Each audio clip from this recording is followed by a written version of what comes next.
안녕하세요. 귀로 여는 세상, 영심이의 책방 가족 여러분, 환영합니다. 오늘의 작품은 문순태 작가의 타오르는 강, 함께 감상하시겠습니다. 제9부 별들의 행진.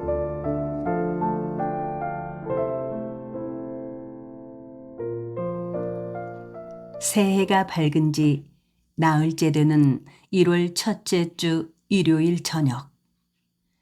청년학원 공제회의 전달 수익에 대한 결산을 하는 날이다.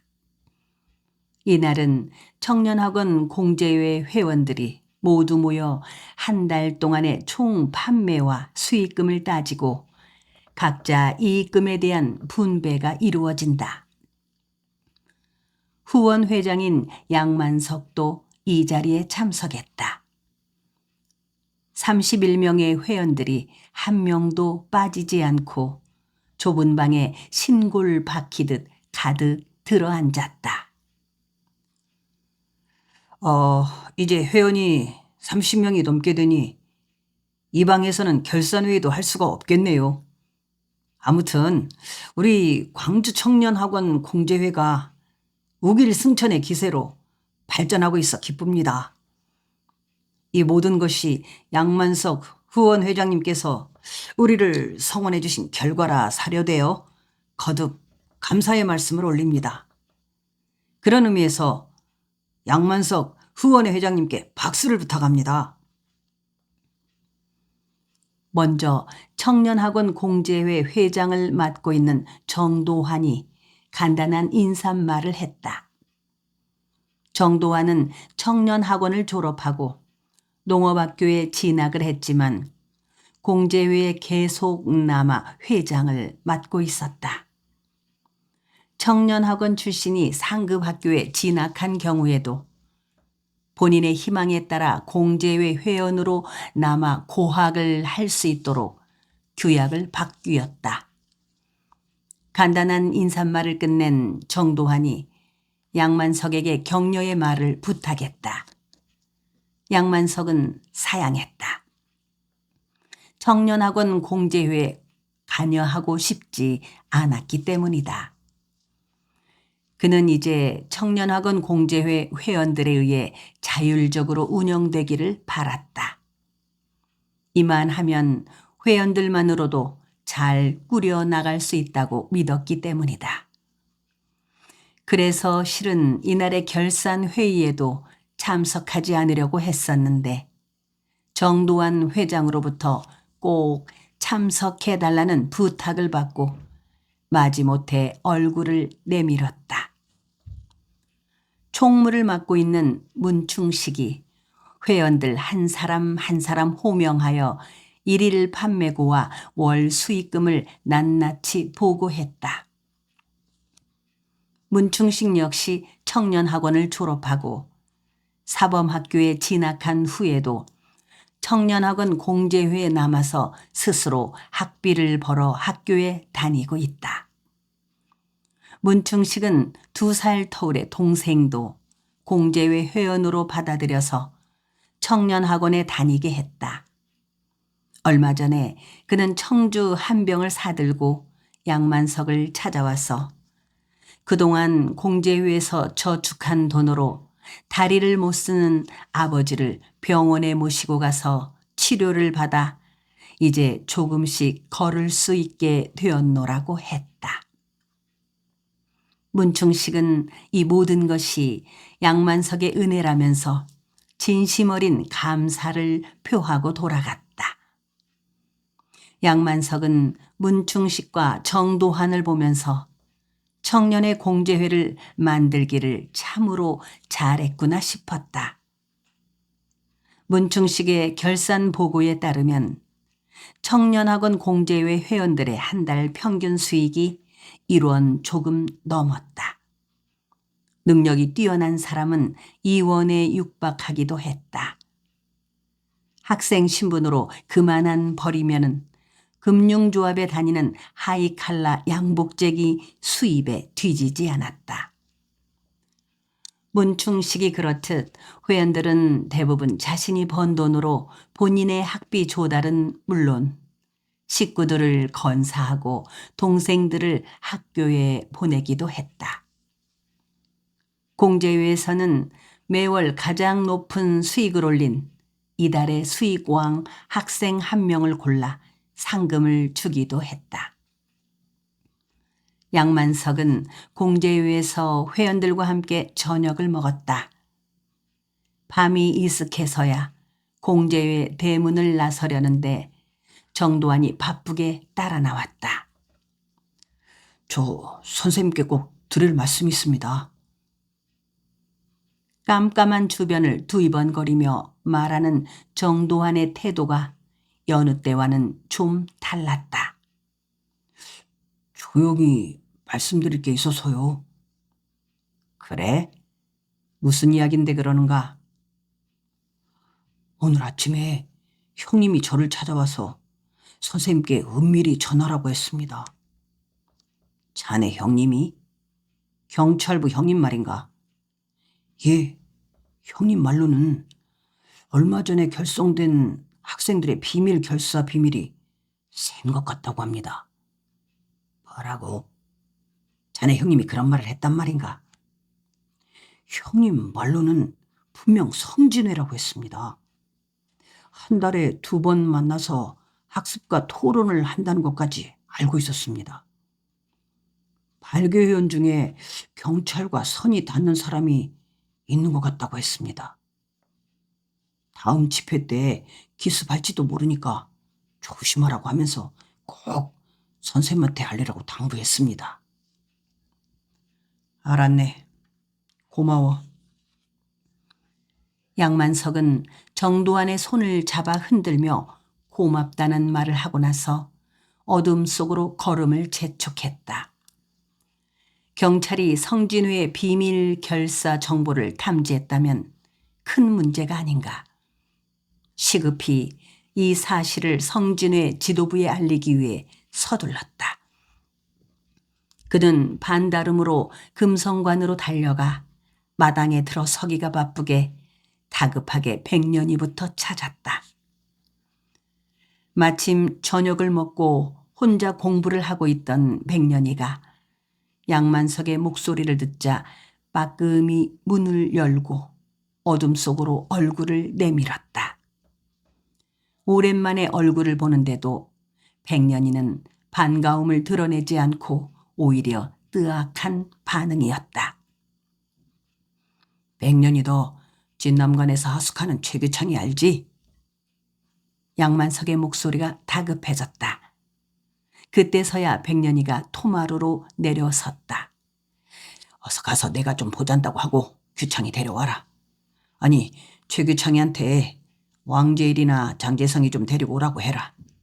둘 다 연락이 안 되면 한 사람이라도 같이 오도록 해라. 양만석은 백년이한테 당부하고 나서도 안절부절 못하여 마당에서 서성댔다. 잠시 후 백년이가 대문 안으로 들어왔고 뒤이어 왕제일과 최규창이 앞서거니 뒤서거니 따라왔다.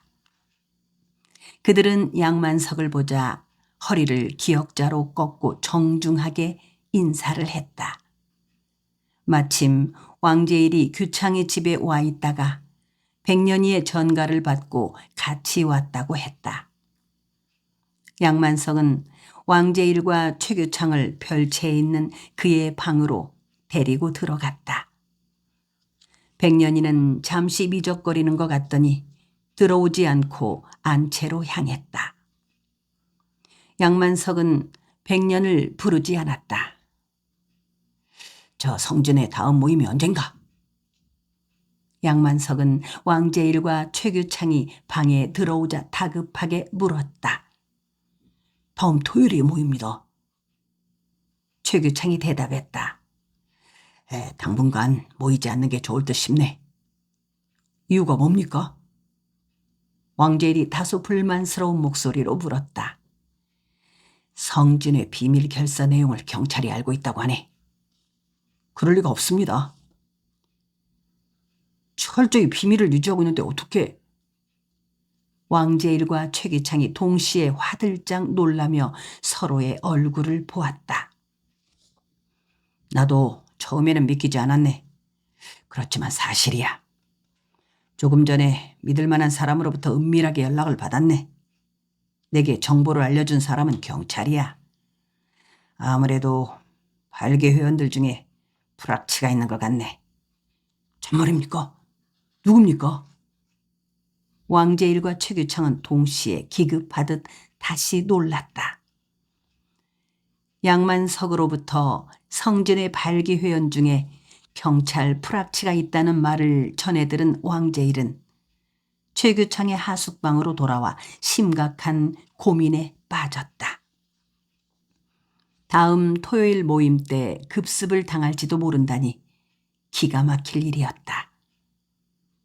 그렇다고 오랜 시간이 걸려 어렵게 결성한 성진회를 여기서 해체할 수는 없었다.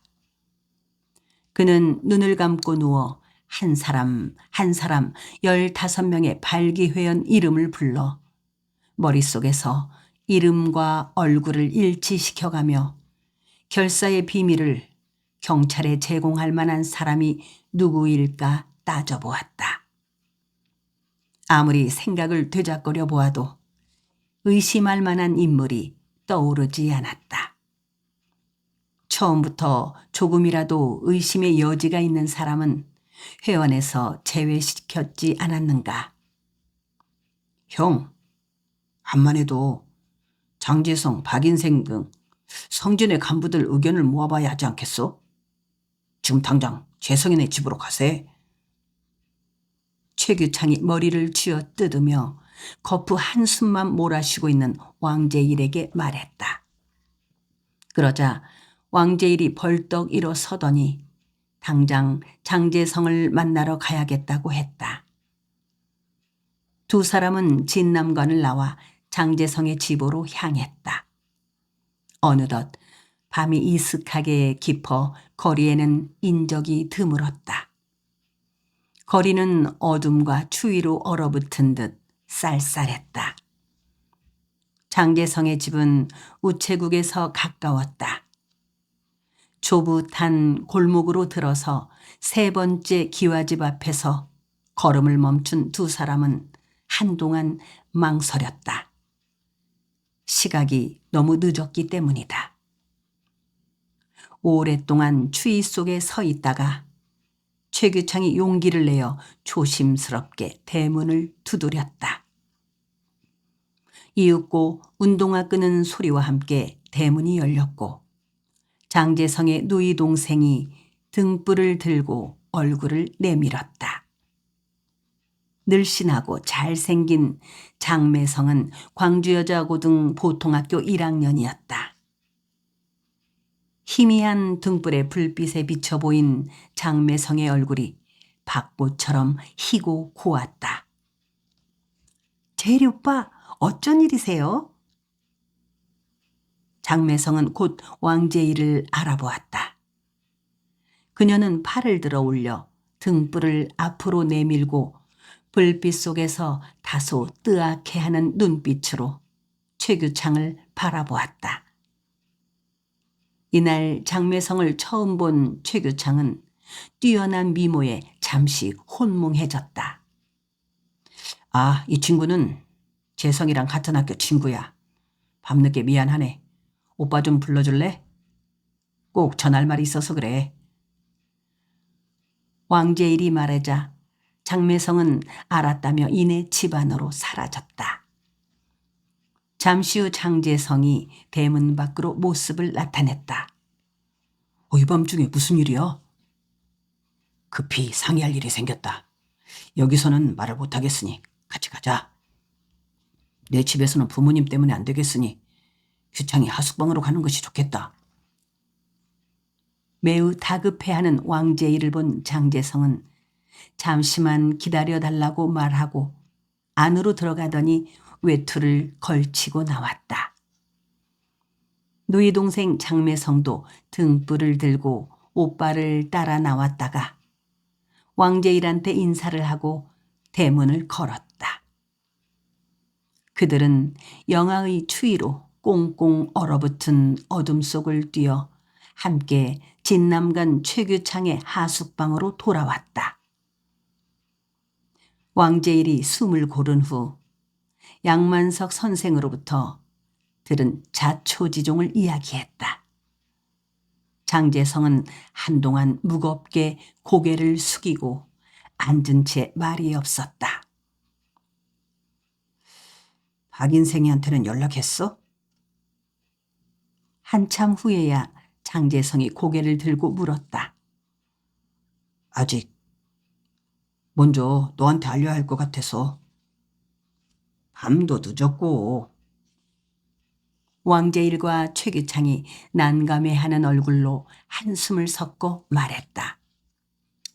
근데 양 선생님 정보가 확실한 거야? 장제성이 믿을 수 없다는 듯 물었다. 양 선생님이 잘하는 경찰한테 들은 거라니까 확실하겠지. 그나저나 박인생한테도 연락을 해야 할 텐데.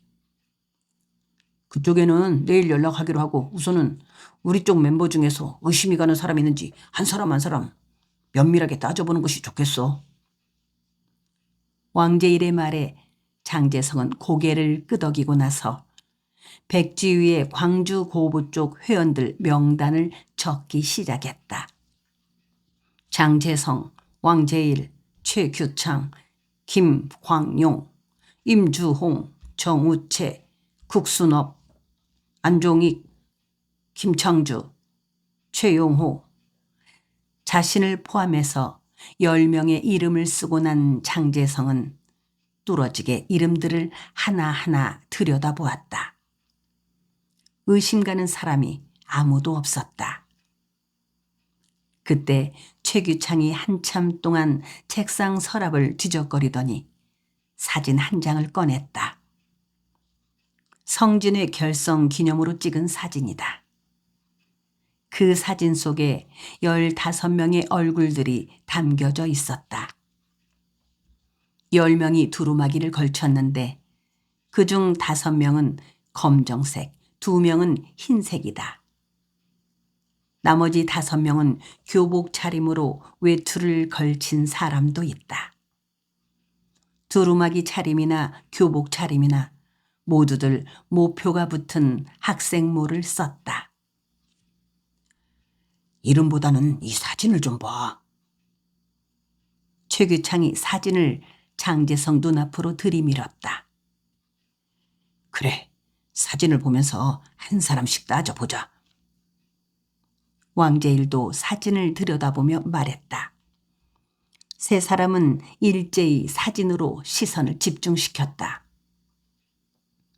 맨 처음 성진이를 만들기로 했던 사람이 제일이 형과 나, 그리고 규창이었고 그 다음으로 농업학교를 찾아가서 문승수와 박인생, 정남균, 정동수를 만났었지.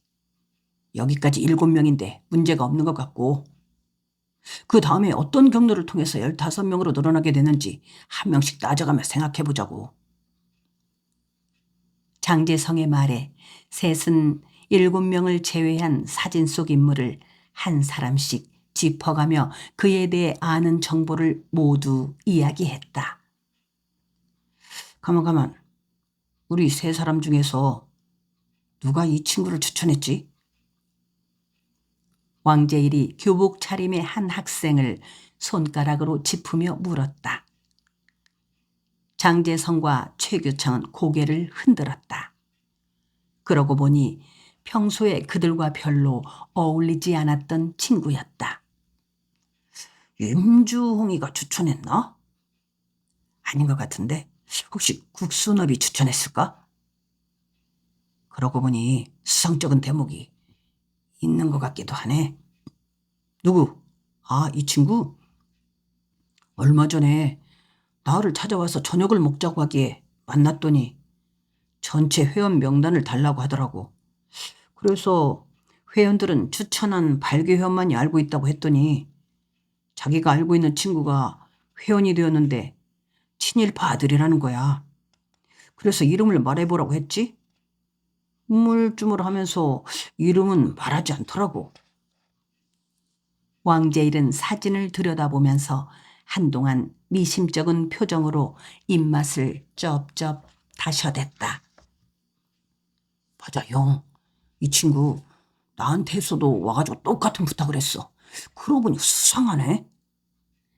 장재성이 무릎을 치며 놀라는 얼굴로 말했다. 근데 이 친구 지금까지 토론 때마다 매우 적극적이었는데 걸핏하면 경찰부를 습격하자거나 일본 놈들을 모두 때려 죽여야 한다든지 과격한 발언도 했고. 최규창은 토론이나 학습 때의 기억을 되살리며 말했다. 그것이 위장술이었겠지. 그런데 누가 이 친구를 추천했는지 알아야 하는데, 그래야 구체적인 신상을 파악할 수가 있지 않겠어? 한 사람씩 만나서 알아보면 되겠지. 그럼 당장 내일 학교에 가서 알아보자고. 임종호한테는 내가 알아볼게. 그렇게 말하며 최규창이 궤종 시계를 보았다. 밤 11시가 넘었다. 그는 전등불을 끄고 촛불을 켰다. 11시가 넘도록 전기불을 켜놓고 있으면 어김없이 주인이 나타날 것이기 때문이다.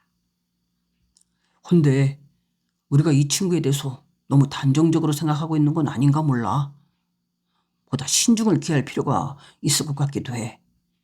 내일 박인생이를 만나서 그쪽 학교 회원들도 대상으로 올려놓고 따져보는 것이 어떨까? 왕제일이 조심스럽게 두 사람의 눈치를 살피며 말했다. 아니야, 형. 우리 쪽부터 의심쩍은 사람을 철저히 점검해보고 나서 그쪽에 말하는 것이 좋겠어. 내 생각에는 양 선생님의 정보가 100% 믿을 수 있는 것도 아닌 것 같고. 장재성이 단호하게 말했다. 만약에 프락치가 있다면 어떻게 하지? 당장 해체해야지. 최규창이 묻고 왕제일이 대답했다. 왕제일과 장재성, 최규창 등은 사흘 동안에 걸쳐 발기 회원 중에서 의심이 가는 학생에 대해 은밀하고도 조심스럽게 신상을 파악해 갔다. 먼저 세 사람이 의심쩍게 생각했던 뾰주리감처럼 얼굴이 길고 턱끝이 뾰족한 학생을 추천한 친구를 알아냈다. 그런데 막상 추천을 한 사람도 그에 대한 자세한 신상을 알고 있지 못했다. 그냥 같은 반 친구였을 뿐 도시락을 먹으면서 60만세 운동 이야기가 나왔을 때 만세 운동에 참가했던 학생들을 구타한 일본 경찰에 대해 비분강개하는 것을 보고 항의라는 마음이 투철하다고 생각해서 성진의 발기 회원으로 추천을 하게 되었노라고 했다. 그가 어느 고장 출신이고 부모는 어디에 살고 있으며 아버지가 무슨 일을 하고 있는지에 대해서 전혀 모르고 있었다. 우선 그의 아버지와 가까운 친척 중에 경찰이나 친일파가 있는지부터 확인해 봐야 했다. 그때까지는 그를 프락치로 단정할 수는 없었다. 그러나 그의 가족관계며 구체적인 신상을 파악하는 일은 결코 간단한 문제가 아니었다. 어렵지 않은 것은 그를 추천한 학생을 그 친구 집에 놀러가게 하여 눈치채지 않게 탐색해내는 일이었다. 왕제일과 장재성은 당분간 학습 모임을 중단하기로 했다. 두 사람은 박인생을 만나 뜻을 전하자 납득할 수 없는 일이라면서 크게 반발했다. 도대체 무엇 때문에 학습을 중단한다는 거야? 이유가 뭔데? 서기 박인생은 당분간 학습을 중단한다는 왕제일 총무의 제안을 받아들일 수 없다고 했다. 그렇다고 해서 아직 확증도 없는 상황에서 조직 내에 프락치가 있다는 것을 밝힐 수도 없는 일이었다. 왕제일은 그냥 최근에 경찰부에서 학생 동태 감시가 심하니까 잠시 몸을 움츠리는 것뿐이라고 했다. 그래도 박 인생은 어떤 일이 있어도 학습만은 중단할 수 없다고 했다. 하는 수 없이 왕제일은 양만석 선생한테서 들은 이야기를 말했다. 그동안의 모든 비밀이 그대로 경찰부에 보고되었다는 거야. 회원 명단은 물론 학습 내용과 회원들의 토론 내용까지도 그대로. 어떤 놈이야, 어떤 놈이 그때 있으래. 왕제일의 장제성의 설명에 박인생 역시 소스라치게 놀라며 흥분을 감추지 못했다. 우리 주변에 의심쩍은 친구가 있어서 지금 탐색 중이니까 조금만 참아. 곧 밝혀질 거야. 성진의 혜태는 절대 안 돼.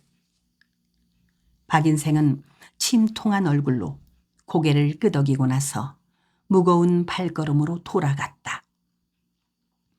왕제일과 장제성은 한참 동안 박인생의 뒷모습을 바라보고 서 있었다.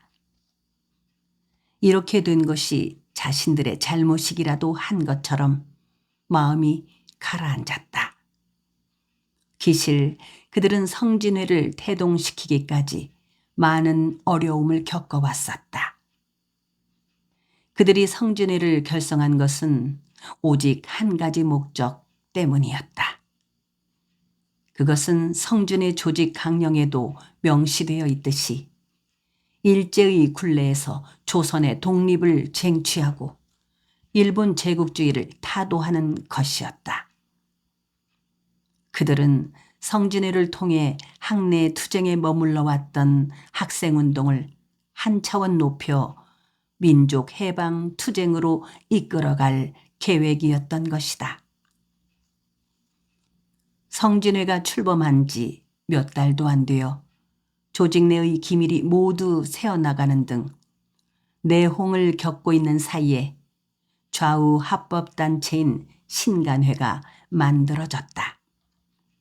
김성수, 송진우, 최린, 최남선, 이광수 등으로 대표되는 이른바 자치주의자 혹은 투항적 민족주의자를 제외한 비타협주의 조선의 민족진영과 공산진영은 27년 1월 19일 민족 단일 노선으로 신간회를 발기하였다.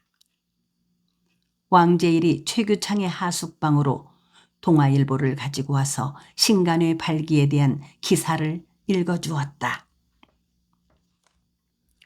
조선민족의 정치적 의식이 발전됨에 따라 민족적 중심 단결을 요구하는 시기를 타서 순민족주의를 표방한 신간회 발기인 28명이 연명으로 1월 19일 하기와 같은 세계조의 강령을 발표하였는데 책임자의 말을 듣건대 신간회의 목표는 우경적 사상을 배척하고 민족주의 중 좌익 전선을 형성하려는 것이라 하며 실지 정책과 사업은 2월 5일에 개최될 창립총회에서 결정할 터이더라. 이날 기사에는 조선민족의 정치적, 경제적 각성을 촉진하고 단결을 공고히 하며 기회주의를 일체 부인한다는 등의 강령도 소개되었다. 이념적으로 보면 비타협주의 민족 진영과 공산 진영의 좌우 합작인 것이다. 조선인민은 민족의 대동 단결을 내건 신간회를 열렬히 지지하였다.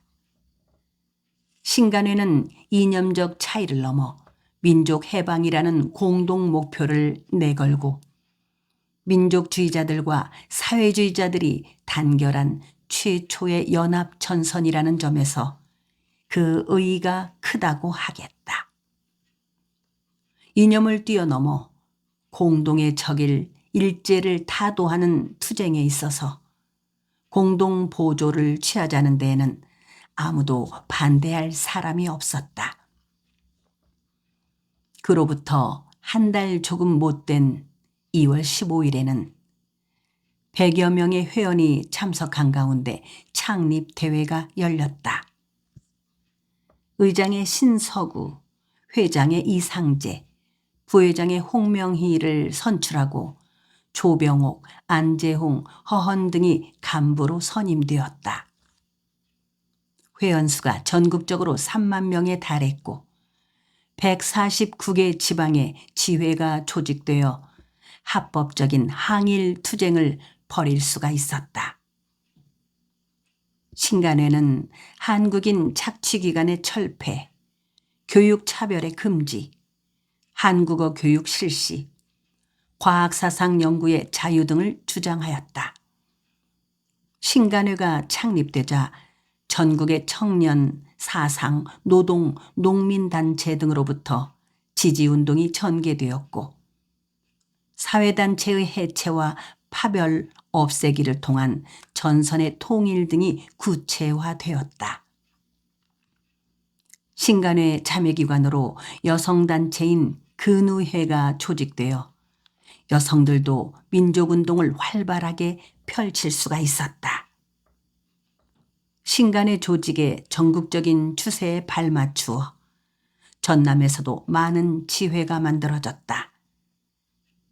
지회 결성에는 청년, 노동, 농민, 형평회 등의 단체들이 적극 참여했다. 지회 안에는 직업별, 지역별로 분회나 반회를 두고 다양한 활동을 펼쳐나갔다. 웅변대회나 연설회를 수시로 열고 야학을 운영하여 민족 계몽운동에 힘썼다. 농민, 노동운동과 결합하여 민족의 생존권을 지키기 위한 운동을 벌임으로써 민중의 지지를 받았다. 신간회 창립총회가 열린 지 일주일쯤 지나서 성진회 지도부가 한자리에 모였다. 표면상으로는 졸업을 하는 회원들을 축하한다는 명분이었지만 사실은 성진회의 해체 문제를 논의하기 위해서였다. 졸업생 중에는 왕제일 총무회 농업학교 정남균이 참석했다. 오늘은 성진회 이름으로 두 선배님들 졸업을 축하해 주기 위해서 이 자리를 마련했습니다만 먼저 성진회의 장래 문제에 대해서 논의를 하고자 합니다. 장재성이 먼저 인사말을 하고 나서 이야기를 계속했다. 그동안 모 회원에 대해서 철저하게 정보를 탐색한 결과 우려했던 대로 사실이 드러났습니다. 회원의 형이 경찰부에 재직하고 있다는 것을 확인했고 그동안 우리 조직의 모든 기밀이 그 회원을 통해서 경찰부로 그대로 흘러들어간 것 같습니다. 그래서 앞으로 어떻게 하는 것이 좋을지 의견을 나눠주십시오. 내 생각에는 완전 해체는 안 되고 형식상으로 해체하는 것이 좋을 것 같은데 다른 사람은 어떨지? 형식상 해체라면? 박인생의 말에 장재성이 물었다. 그저 흉만 제외시키기 위해서 잠시 동안만 모임을 중단했다가 다시 시작하자는 거지. 그럴듯한 이유를 들어서 표면상으로는 해체 선언을 해야겠지. 워낙 입이 무거워 말수가 적은 정남균이 띄엄띄엄 한마디 했다. 이날 모임에서 그들은 빠른 시일 안에 임시회의를 소집하여 공식적으로 성진회 해체를 선언하기로 합의했다. 물론 형식상의 해체일 뿐 내용적으로는 조직의 명칭을 바꾸거나 당분간 휴면 상태에 있다가 언제고 기회를 봐서 다시 재가동하기로 했다. 핵심 회원들이 졸업을 하게 되어 어차피 전반적인 조직을 재정비해야만 했다. 졸업생 중에서 정남균은 고향인 완도 약산으로 돌아가 그곳에서 후진 양성과 항일운동에 매진하겠노라고 했다. 그는 오래전부터 사립 약산학교의 훈도 자리를 알아보고 있다고 했다. 왕제일은 일자리를 구할 때까지 당분간 신문 배달을 하면서 그냥 광주에 남아 있겠다고 했다. 그는 전남 도내 동아일보 지국에서 일하고 싶다고 했다. 글쓰기를 좋아하는 왕제일은 친구들에게 장차 신문 기자가 되는 것이 소원이라는 말을 자주 했다. 일찍 저녁을 먹고 난 그들은 청년의 간부들과 만나기로 약속한 기무라야 빵집으로 자리를 옮겼다. 그곳에는 강혜석, 지용수, 장석천 등 세 사람이 미리 와서 기다리고 있었다. 강혜석과 지용수는 ML당 학생 지도부를 맡고 있었고 사회주의 사상단체인 신의회 간부였으며 장석천은 전남 청년동맹위원장과 신간회 광주지회 상임 간사였다. 이들은 학생운동에 영향을 주고 있었으며 성진의 발족에도 음으로 양으로 많은 지원을 했다. 학생들이 자리에 앉자 지용수가 빵과 모찌를 주문했다. 학생들은 조금 전에 배불리 저녁을 먹었는데도 사양하지 않았다. 그래, 해체 선언은 언제 하기로 했나? 강혜석이 왕제일을 보며 물었다. 다음 학습 모임 전이 좋을 것 같습니다. 빠를수록 좋겠지. 왕제일의 말에 지용수가 한마디 했다. 마땅히 배신자는 응징을 해야겠죠. 그런 놈은 얼굴을 들고 학교에 다닐 수 없도록 매장을 시켜야 합니다. 장재성이 청년들의 의향을 떠보려는 듯 세 사람을 번갈아 보며 물었다. 응징은 안 되네. 장석천이 단호하게 잘라 말했다. 그건 장 선생 말이 맞네. 만약 여러분 감정대로 응징을 했다가는 보복이 있을지도 모르네. 아니, 보복을 하겠지. 그냥 적당한 이유를 들어 해체한다고 하고 배신자를 자연스럽게 제외시키도록 하게. 그놈이 절대 눈치채게 해서는 안 되네. 자신 때문에 해체된 것을 알면 더욱 색안경을 쓰고 볼 거야. 일단 의심의 눈초리부터 제거한 다음에 적당한 기회를 봐서 조직을 재건하도록 하게. 이번에 지도부 학생들이 여러 명 졸업을 하게 되어서 조직을 재정비하기 위해서는 어쩔 수 없이 해체시킨다고 하면 되겠구만. 지용수에 이어 강혜석이 말했다. 3월 11일이 어떻겠는가? 그날 우리가 성진의 회원들 중에서 졸업하는 학생들을 축하하는 의미에서 저녁 초대를 할 생각이네. 회원들에게 특별히 당부할 말도 있고 이날 가급적이면 회원들을 모두 나오게 해서 자연스럽게 해체 선언을 하는 것이 어떻겠는가? 저녁 6시쯤 괜찮겠는데. 장석천의 제안에 지용수와 강혜석이 서로 마주보며 좋다고 커다랗게 고개를 끄덕였다. 학생들이 보기에 셋은 이미 그렇게 하기로 의견을 모은 것 같았다. 성진의 발기회원 15명 회원들 중에서 올해 졸업하는 학생들을 합하면 30명 정도 되지 않겠어? 당연히 배신자도 참석시켜야겠지. 강혜석은 그러면서도 되도록 발기 회원이 모두 참석하도록 하라고 당부했다. 공개적으로 모여도 괜찮겠습니까? 왕제일은 발기 회원과 졸업하는 일반 회원들이 한자리에 모인다는 것이 꺼림한 듯 싶었다.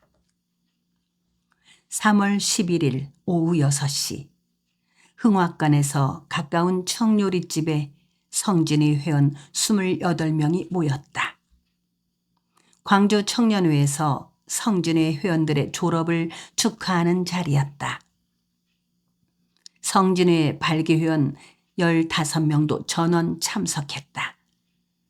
친구를 배신한 뾰주리감도 아무렇지도 않은 표정으로 약속 시간 안에 모습을 나타냈다. 그의 배신 행위를 알고 있는 회원들은 평소처럼 그를 대해주었다.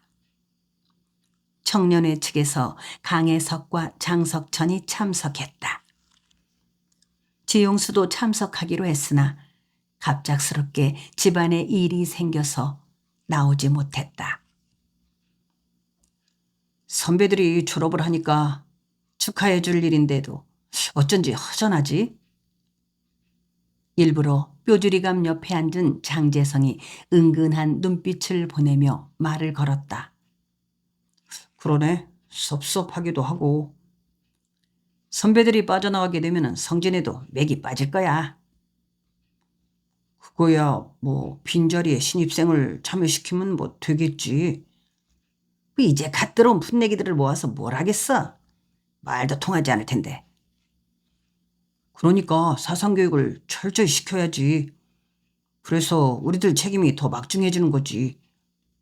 암튼 선배들이 대거 빠져나가서 당분간 성진의 학습도 중단해야 할 것 같다. 그건 안 돼. 지금 전국 곳곳에서 맹유투쟁이 불길처럼 솟아오르고 있는데 성진회를 중심으로 우리도 대비를 해야지. 대비? 어떤 대비? 때가 되면 우리도 맹유투쟁을 전개해야 하지 않겠어? 그때는 마땅히 우리 성진회가 구심체가 되어서 조직적인 투쟁을 해야지.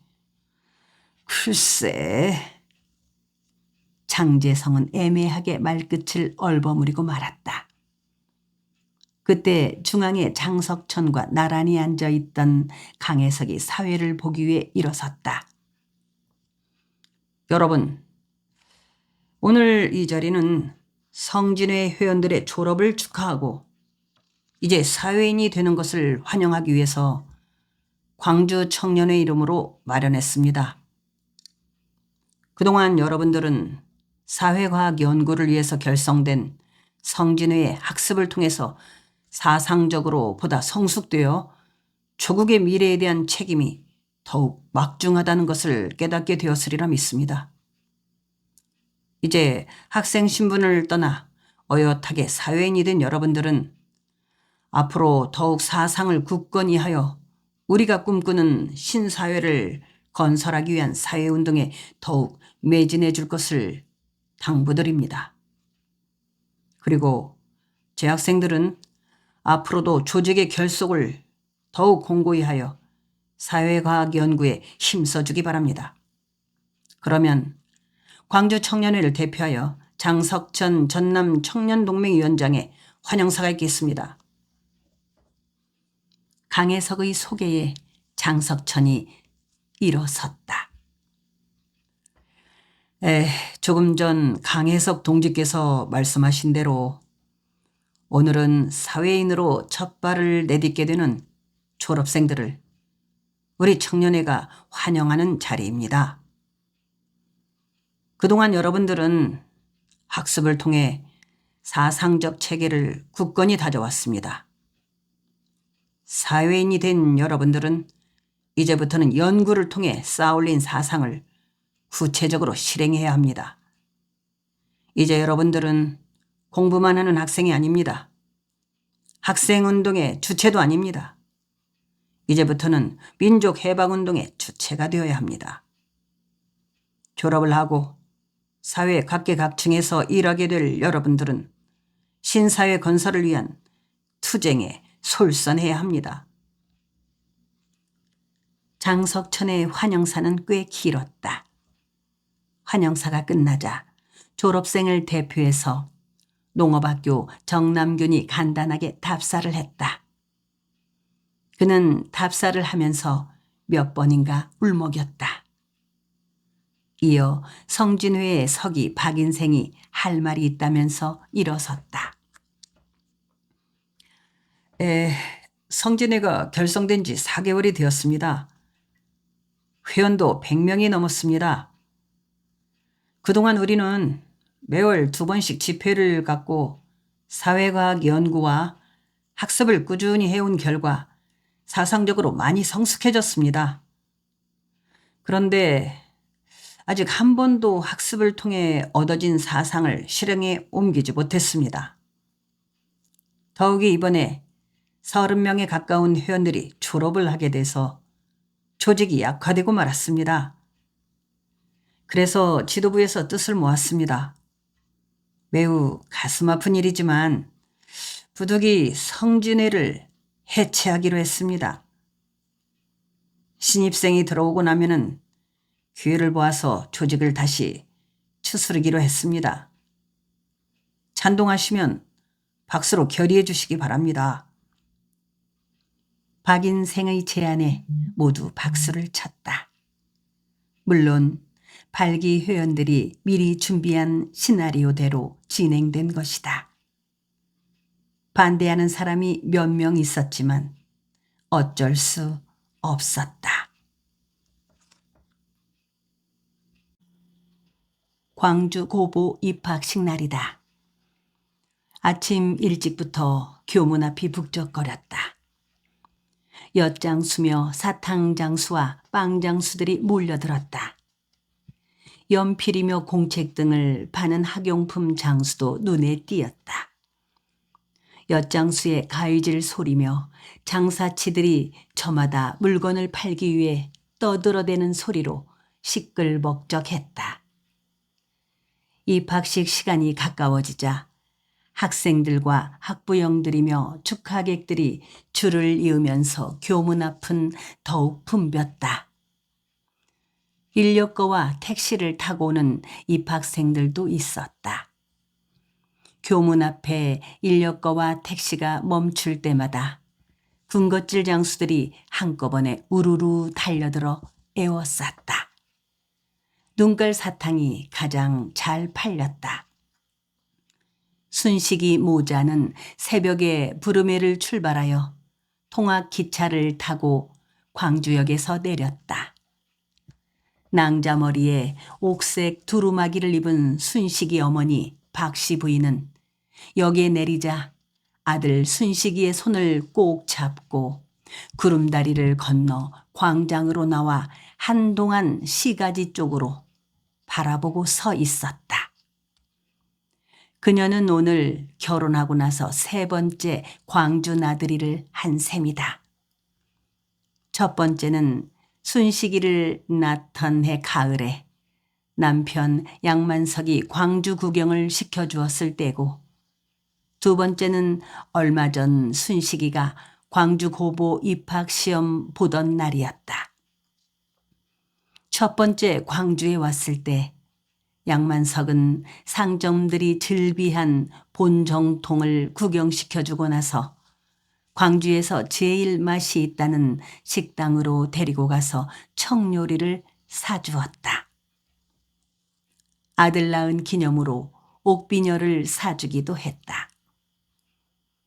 박씨 부인은 11년 전의 일을 떠올리고 씁쓸하게 웃으며 고개를 흔들었다. 박씨 부인은 이따금 남편과 함께 보냈던 지난 날들이 떠오를 때마다 진저리를 치곤 했다. 기억하고 싶지 않았다. 그녀는 아들 입학식에 참석하기 위해 광주에 오면서도 행여 양만석을 잡박 만나기라도 하면 어쩌나 싶어 가슴이 덜컹거리기도 했다.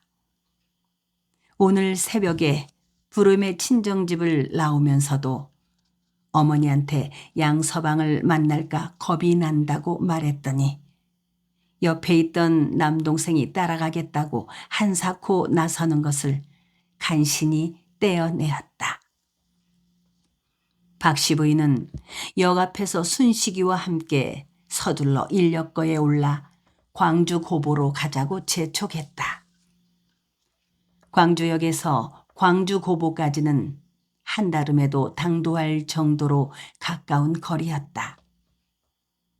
모자가 교문에 도착하자 엿장수며 사탕장수들이 달려왔다. 순식이가 발걸음을 멈칫거리며 사탕을 사달라고 했지만 박씨 부인은 못 들은 척 거칠게 아들의 손을 잡아 끌고 교문 안으로 들어섰다. 턱끝을 바짝 쳐들고 빠른 걸음으로 교문 안으로 걸어 들어가는 그녀의 모습이 단아하면서도 서슬퍼런 칼날처럼 날카롭게 보였다. 모자는 교정의 구령대에서 멀리 떨어진 뒤쪽 벚꽃나무가 가지런히 서 있는 화단 옆에 서 있었다.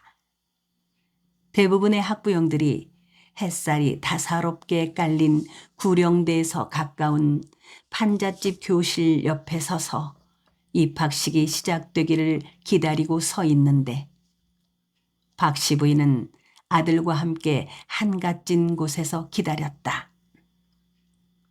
순식아, 여기가 내가 댕길 학교요. 학교가 겁나게 크지? 여기서 공부 열심히 해서 이 엄의 한을 풀어줘야 한다니.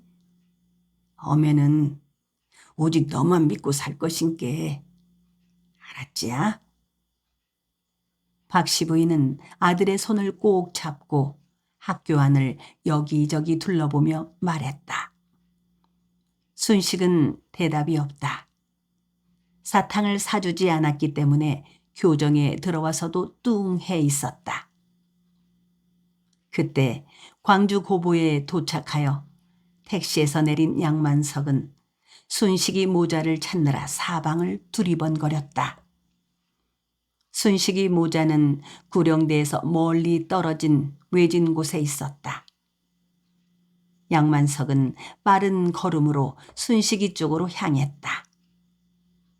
양만석의 발걸음이 점점 빨라지더니 막상 순식이가 서 있는 벚나무 가까이 이르면서부터 멈칫 느려지기 시작했다. 장계동의 모자와 그의 두 아이들은 한동안 양만석의 움직임을 먼 발치에서 바라보았다. 양만석은 아들 앞에서 걸음을 멈추었다. 얼핏 그의 아내 박씨 부인 쪽으로 고개를 돌리는 것 같더니 아들에게로 한 걸음 더 바짝 다가가는 것이 보였다. 축하한다. 내가 자랑스럽구나. 양만석은 아들의 머리를 쓰다듬으며 말했다. 그는 아들을 힘껏 안아주고 싶었지만 그럴 수가 없었다. 순식은 아버지를 보고도 고개조차 끄덕이지 않고 입을 굳게 다문 채 빳빳하게 서 있기만 했다. 뒷바라지 하느라 당신도 고생 많았소. 양만석이 아내를 보며 말했으나 그녀는 여전히 턱끝을 바짝 쳐들고 무등산 쪽으로 멀리 시선을 던진 채 아무런 반응이 없었다. 그의 아내는 연두빛 옥비녀를 꽂고 있었다. 검은 머리에 연두빛이 잘 어울려 보였다. 양만석은 아들에게 별로 할 말이 없었다. 그래도 아들하고 함께 있는 것만으로 좋았다. 그는 살며시 아들의 손을 잡았다. 차가운 손이 가볍게 떨고 있었다. 아들의 손떨림이 그의 심장에 와 닿았다. 그는 왜 아들의 손이 떨고 있는지 몰랐다. 그때 학생들이 구령대 앞으로 몰려들었다. 곧 입학식이 거행될 듯 싶었다. 순식이도 교정으로 뛰어갔다. 양만석은 그 자리에 서서 아들의 뒷모습을 바라보았다. 순식이 하숙집은 정했소? 양만석의 무릎에 그의 아내는 대꾸가 없었다. 아직 어린데 설마 통학을 시키지는 않겠죠? 다시 물었지만 여전히 묵묵부답이었다. 괜찮다면은 내가 데리고 있으면 좀 어떻겠소? 그것이 싫다면 내 옆에 하숙집을 정하는 것도 괜찮을 것 같은데. 뭐 요즘에 돈이 있는 시골 학생들은 여각에서 하숙을 하는 경우가 많소. 내가 옆에 있는 것이 아이한테는 좋지 않겠소? 그때서야 그녀가 양만석 쪽으로 얼핏 눈길을 돌렸다. 여전히 냉랭한 눈빛이었지만 애써 경계하고 있는 것 같지는 않아 보였다.